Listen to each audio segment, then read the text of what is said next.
Agora nós vamos ouvir Elizabeth Renders, doutora em Educação, doutora em Educação pela Unicamp, atua como assessora pedagógica para a inclusão e coordenadora da instituição da Universidade Metodista de São Paulo. Desenvolve trabalhos também como docente e pesquisadora no Laboratório de Estudos e Pesquisas em Ensino e Diversidade. Tenho que ler devagar, tá bom? E no Núcleo de Educação em Direitos Humanos. Em seu trabalho destacam-se os temas extensão universitária, inclusão escolar, acessibilidade no ensino superior e educação em direitos humanos. E agora o tema é o estado da arte da inclusão no ensino superior. E eu agradeço imensamente a possibilidade também de estar participando desse fórum promovido pela Fundação Síndrome de Down. E gostaria de destacar que quanto me alegrou perceber que a educação superior estava considerada nesse espaço. Eu sou pesquisadora da área, concluí recentemente meu doutorado com essa pergunta pela inclusão de pessoas com deficiência na educação superior, e uma das nossas angústias, daqueles que olham, que estendem esse olhar da inclusão para a educação superior, é exatamente a ausência da consideração de que é possível chegar à educação superior quando se trata de pessoas com deficiência, de pessoas com transtornos globais de desenvolvimento e com altas habilidades. Então, a primeira fala minha é nesse sentido, de agradecimento e também de destaque, porque esse fórum considerou esse espaço, e aí eu desafiaria todos nós a vislumbrar a educação superior, não como uma imposição, né, mas como um desejo, uma possibilidade, uma realização na vida de todas as pessoas que assim o desejarem. E é sobre isso que eu vou falar um pouquinho neste momento. E algumas perspectivas eu vou falar. O estado da arte da inclusão na educação superior. Eu vou mostrar um pouquinho o cenário, né, local e nacional, passando de relance mesmo. Um pouquinho das políticas públicas, e destacando especialmente a contribuição das pessoas com deficiência nessa transição paradigmática que vivemos. A presença, a reivindicação de pessoas com deficiência na educação superior causou um movimento, um desconforto, um susto, por que não falar medo? Eu me lembro da primeira reunião, assim que nós iniciamos o projeto relacionado à inclusão, nessa universidade específica, a primeira reunião com os docentes. E aí, com todo respeito, qual era o tamanho da angústia diante do medo do desconhecido? E isso não é para desmerecer a nossa postura docente, porque eu também sou docente, eu também vivi medos na vida, inclusive em relação a esse tema, quando eu não sabia fazer. Quando a gente não conhece e não sabe fazer, a reação imediata é do medo. Mas o medo não pode persistir, né? Ele é consequência de uma história anterior, de exclusão, de segregação e de não conhecimento um do outro, né, do não reconhecimento mútuo entre os diferentes sujeitos dessa sociedade. Mas ele pode passar, né? E eu acho que passou, e eu vou compartilhar um pouquinho das nossas experiências nesse sentido. E aí,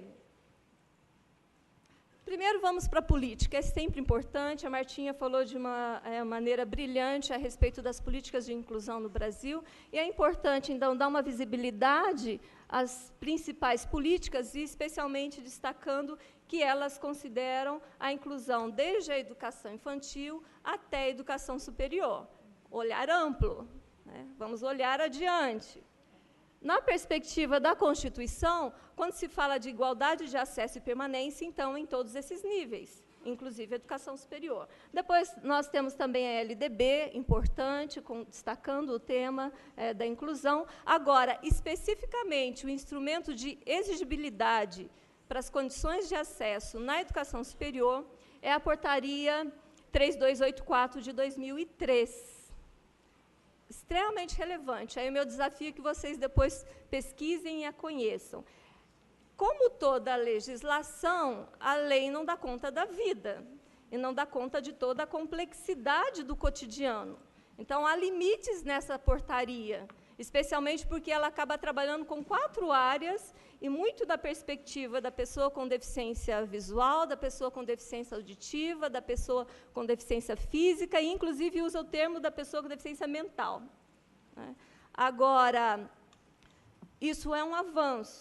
Evidentemente, nós, educadores e educadoras, temos a lei como documento que nos embasa, impulsiona, especialmente na luta pelos direitos, e fazemos uma releitura desse documento, mostrando a complexidade dos processos, de que sujeitos são diferentes. Daqui a pouco eu vou falar um pouquinho do outro argumento que eu tenho a favor dessa presença das pessoas com deficiência.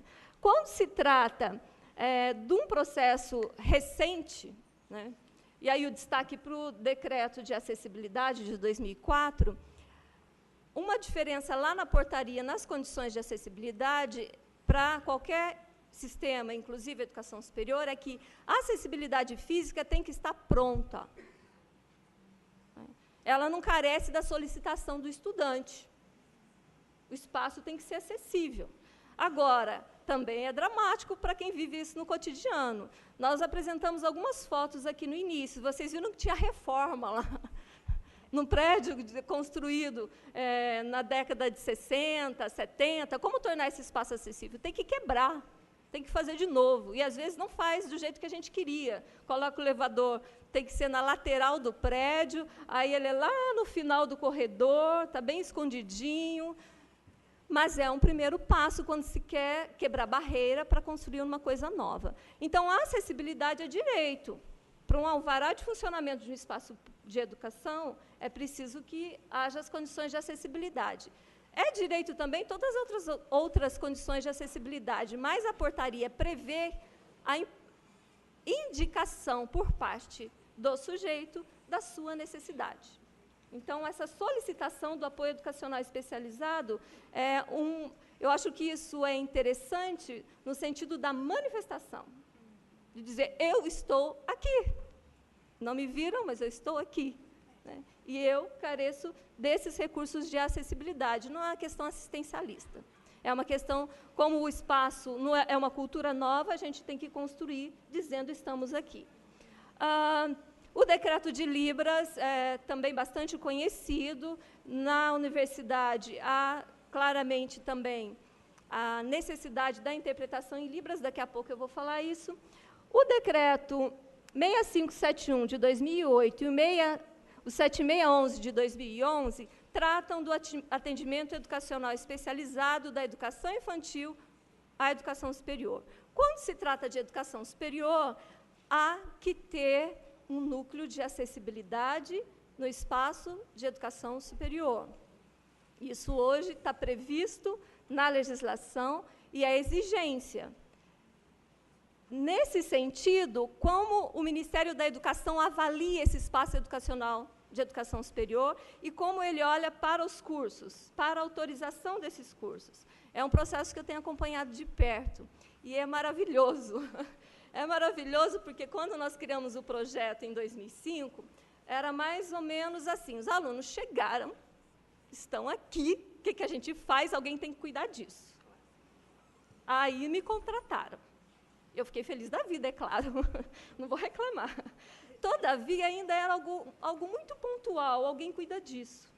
Quando você tem uma política pública, quando você tem uma portaria ali firme, os indicadores de avaliação do MEC que consideram o tema objetivamente, inclusive onde acessibilidade e Libras são requisitos legais, existem alguns indicadores da avaliação dos cursos que eles podem ser medidos em termos de nota, né?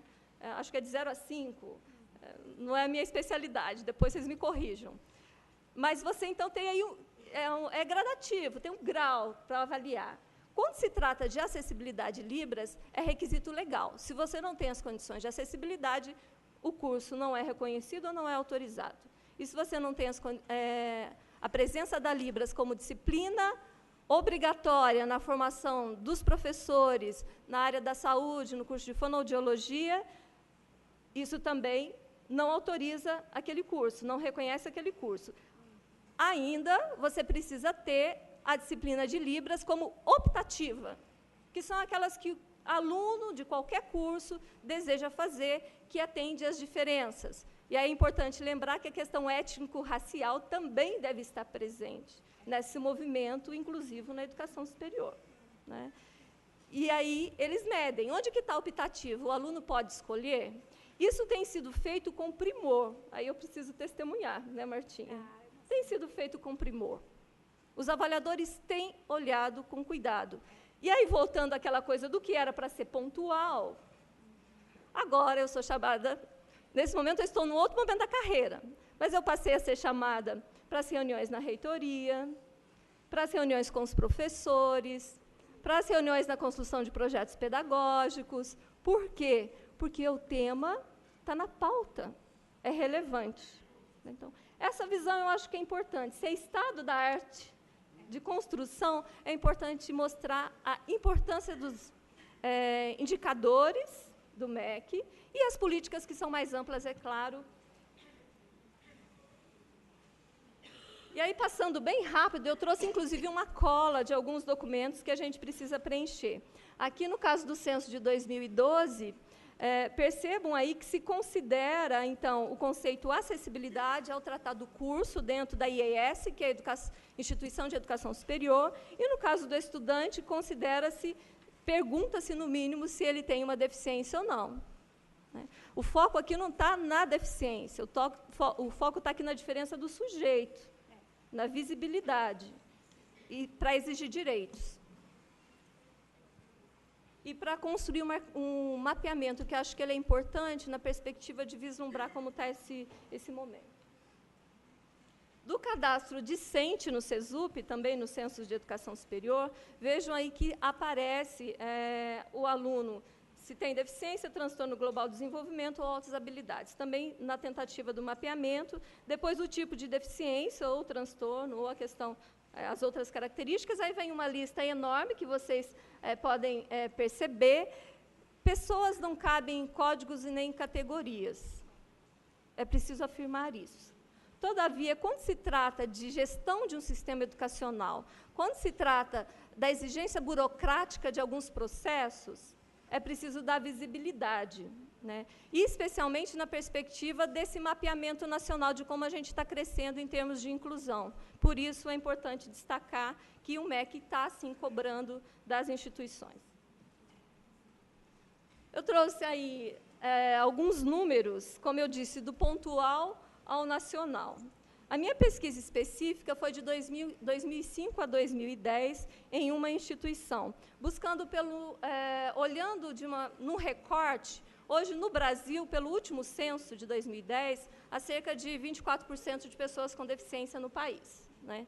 Quando você olha, vai para o ambiente de educação superior, na perspectiva local, em 2005, nós tínhamos 31 estudantes com deficiência nessa instituição. Em 2010, 142. Tem um movimento aí. Quando você olha para números maiores, que eu vou mostrar daqui a pouco, a gente pergunta se é ausência ou se é presença. Mas, nesse momento, há um movimento de 31 para 142 em 5 anos, alguma coisa está acontecendo de diferente.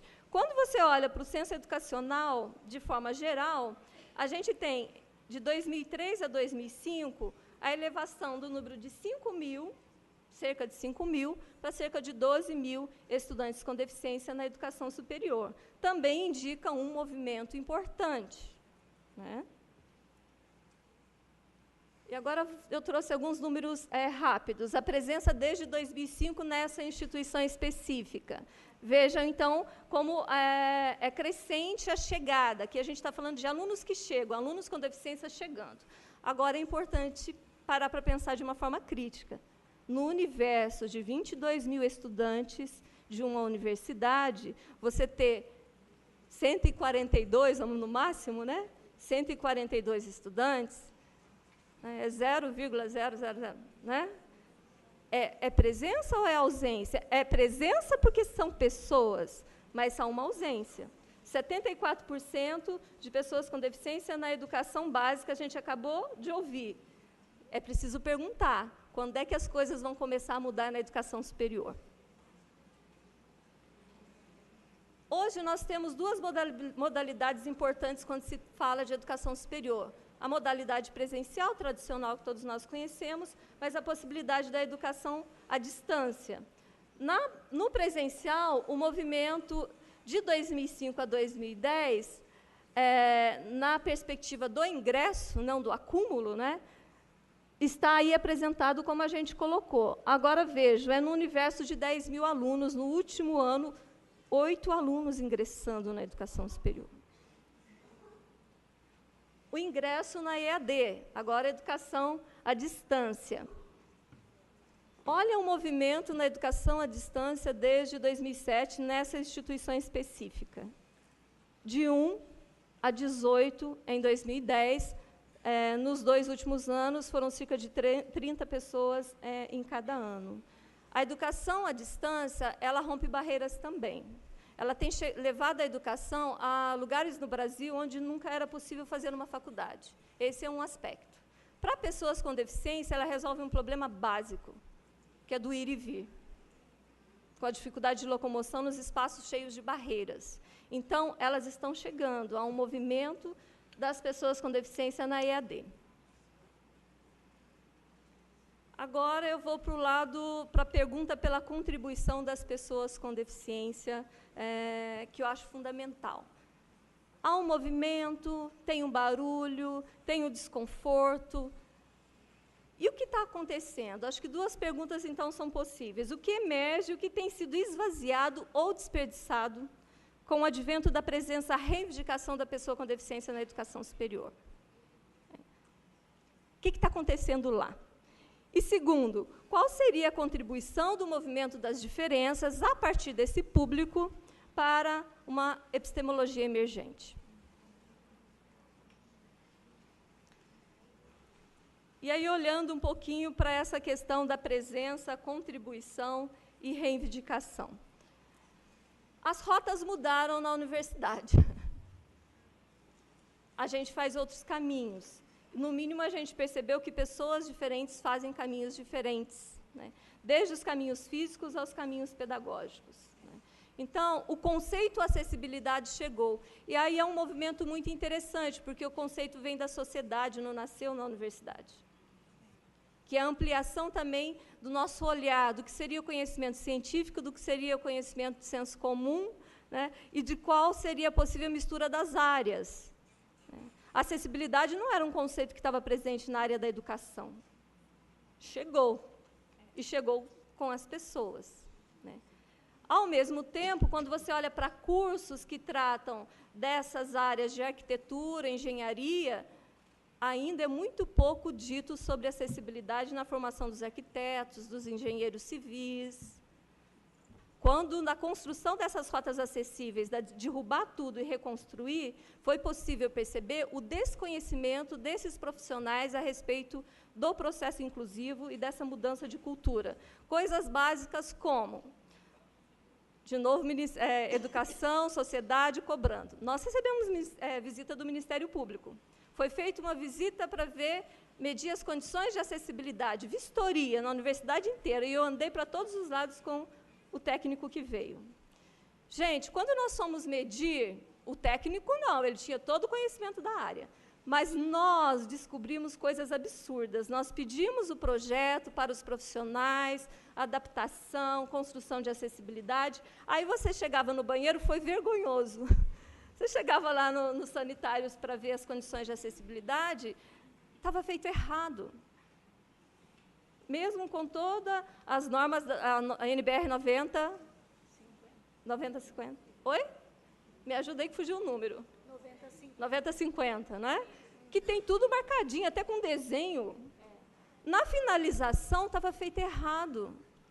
Nós descobrimos desperdício de recursos. Era barra de apoio do outro lado. Coisas assim que dava vergonha de olhar. E outros detalhes, esse é só um, porque não dá para contar tudo. Tá? Então, agora, é engraçado, a acessibilidade veio do externo para dentro da universidade e para a área da educação. Talvez agora a educação precisa retornar para tocar outras áreas do conhecimento. Há já indicadores hoje de que essas áreas precisam falar de acessibilidade. Na questão da gestão, qual que é o conceito fundamental? O modelo social de deficiência. Por quê? Porque é ele que vai mostrar que, na gestão educacional, no momento inclusivo, é necessária a cooperação entre as diferentes áreas do saber. E aí, eu preciso olhar para o sujeito, não na perspectiva médica, com todo respeito ao conhecimento da área da saúde. Ele vai ser importante em algum momento, sim, mas no receber e acolher a pessoa, eu não posso querer saber quais são as ditas patologias, que é muito comum. O pessoal queria saber, mas ele tem direito, ele trouxe laudo? Então, foi um caminho longo a mostrar que a deficiência estava nesse espaço educacional, na universidade também, e que a incapacidade é resultante das relações entre pessoas, por exemplo, com códigos de comunicação na universidade que nunca chegaram. A língua de sinais não se considerava. Em 2005, nós não sabíamos o que era língua de sinais na universidade. Como o sistema Braille, como softwares de acessibilidade. E aí é possível, às vezes, não comunicar, não porque a incapacidade está grudada no sujeito, mas porque não tem ruído, tem barreira, não tem comunicação. Na questão das relações com o ambiente físico, a gente já falou bastante. Mas, nesta gestão, foi preciso mostrar que, gente, esquece um pouquinho a questão médica, né? Vamos olhar para o sujeito e perguntar quais são as suas condições, quais são as condições do ambiente que nós oferecemos para essas pessoas. E aí vem um termo que eu colei do Boaventura de Souza Santos, que é ecologias.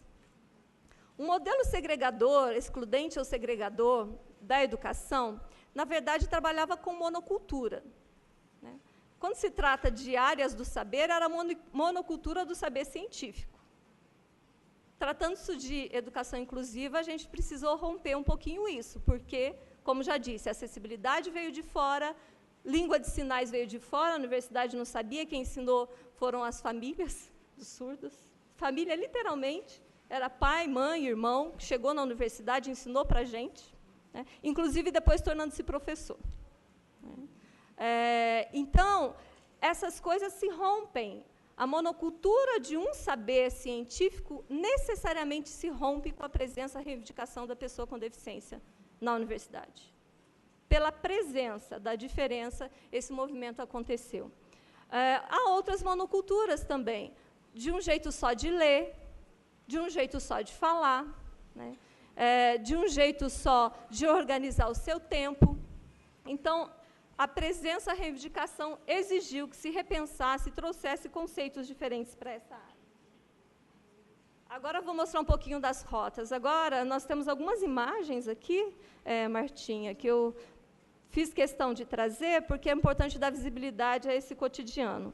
Então, um elevador com a sinalização, piso tátil e alerta, né? Foi um conhecimento construído desde o curso até a gestão administrativa. O que nós percebemos nesse processo de transformação desse estado da inclusão na educação superior? É necessário uma gestão cooperativa, a construção de uma rede de apoio, e aí, nesse momento, ninguém é professor, ou é técnico administrativo, ou é família, ou é estudante. Os sujeitos se misturam-se os papéis, um ensina para o outro.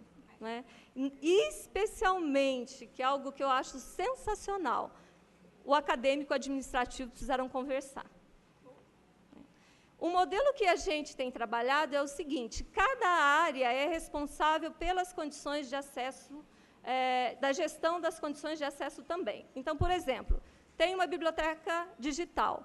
Quem é responsável pela biblioteca digital acessível é a coordenação de todas as bibliotecas. Não é o departamento que cuida daquela biblioteca.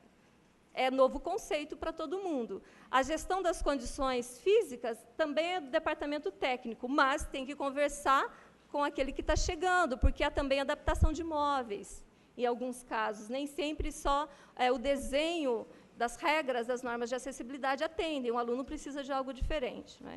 Então, aqui tem alguns exemplos de rotas, também do acesso, e aí o Entremundos, que estava no primeiro momento, é uma imagem, Martinha, que tem uma rampa enorme, que você dá muitas voltas, e aí você tem aqui, ali deve ser 6 degraus. Na rota, o que a gente percebeu é que há muitas incoerências, e tem que dizer, infelizmente. Como não foi preparado antes, você dá 1000 voltas para chegar num lugar com uma pessoa. Aí os alunos sempre falam, vamos passear, né? Fazer o quê?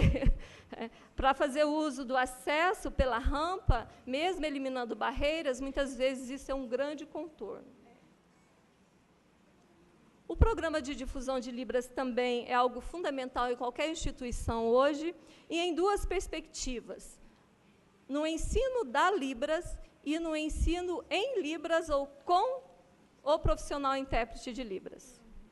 Na educação superior, é um ensino com a presença do intérprete de Libras. Mas, basta pôr um intérprete lá, né? Aqui a gente tem uma imagem de 2 pessoas, o intérprete, o professor e os alunos, mas aqui é o ensino da Libras. Em outras imagens, deixa eu ver se eu tenho uma aqui. Uma imagem muito comum é a ilha na sala de aula. Você tem o intérprete aqui, vamos dizer que a professora está aqui, e aí o aluno está bem pertinho do intérprete. Geralmente, quando tem um aluno só, o intérprete não fica ao lado do professor, ele fica ao lado do aluno. E aí fica o olhar do aluno para o intérprete e o professor aqui. É uma cena assim, que incomoda, que é uma ilha na sala de aula. Então, é importante também dizer a relevância. Há uma relevância na Libras, evidentemente, é um salto, é uma língua nova dentro da universidade, rompe barreiras, rompe monocultura de uma língua só oralizada, né? Todavia, é importante o olhar crítico, porque o intérprete não pode ser o acompanhante do surdo em todo e qualquer espaço, numa relação de subordinação. O que se percebeu na universidade é o encantamento com a língua de sinais, maravilhoso. Nós temos cerca de 2.000 alunos no ano fazendo cursos de Libras, oficinas oferecidas durante um ano, mas é um encantamento com o intérprete. Parece que o aluno surdo está escondido. É um problema que a gente está levantando e tentando trabalhar, porque há visões diferentes na educação dos surdos e, muitas vezes, acaba caindo numa segregação. Então, é algo a se trabalhar de forma crítica. Mas é importante, hoje, que Libras seja ensinada, utilizada, né, e que haja também a parceria entre diferentes profissionais, técnicos e docentes. A biblioteca digital, já falei, aí é apenas uma imagem, o destaque para a curiosidade.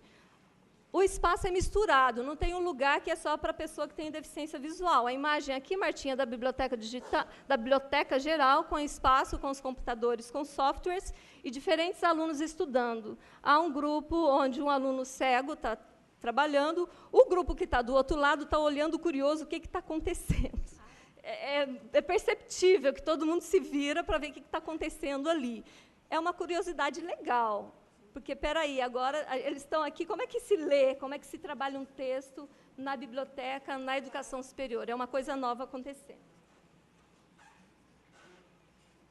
Eu vou terminar minha fala, porque eu sei que meu tempo também já está acabando, focando os argumentos que eu disse. Acho que deu para perceber rapidamente o cenário, o recorte da política, e agora eu gostaria de falar objetivamente quais são os meus argumentos a respeito da contribuição da pessoa com deficiência para novas epistemologias. Primeiro, nós precisamos reconhecer a complexa condição humana. A gente não cabe em rótulos. E aí, a presença da pessoa com deficiência na universidade mostra que não tem um sujeito universal. Assim, eu diria, como diz Jung e Mossung, a sujeiticidade de qualquer pessoa. Todo mundo tem a capacidade de ser sujeito, no sentido de expressão de si mesmo, luta pelos seus direitos. Todavia, não tem um sujeito universal. Alguém que dá conta de uma categoria. Não existe um surdo. E eu ousaria dizer que não existe uma pessoa com deficiência. Nós somos gente, pessoas, e aí eu preciso saber da história. Eu preciso chegar, conversar, conhecer e saber como que se dá esse processo, né, de estratégia do conhecimento.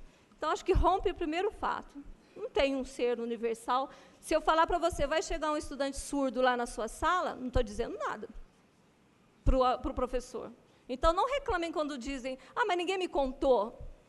Não tem problema que ninguém te contou que vai chegar um aluno que tem alguma deficiência. Conversa, como a gente conversa com todas as outras pessoas. São 4 argumentos, então eu vou rápido, tá? Segundo argumento, há que se reconhecer que o mérito é socialmente construído. Não há um mérito estritamente individual. A educação superior... E não há conhecimento sem corporeidade humana. Mesmo que, às vezes, a gente faz de conta que haja. Na educação superior, às vezes, é muito comum. Eu sempre falo, será que a gente não podia aprender um pouco com a educação infantil? Em termos de sensoriamento do mundo, a gente precisava fazer umas aulas, né, com o pessoal da educação infantil. Né? E o último argumento, há que se reconhecer a tonalidade utópica da inclusão. Especialmente quando a gente percebeu que a presença da pessoa com deficiência na educação superior é presença, mas é ausência também. A ausência é gritante. Mas nós acreditamos, sim, nesse processo como horizonte, como construção, e aí, então, inclusão é uma consciência antecipatória. Operacionalizar a inclusão é uma loucura. É angustiante, porque é como você muda 2 milênios em 1, 2 dias ou 1 ano. Tem gente que acha que é assim.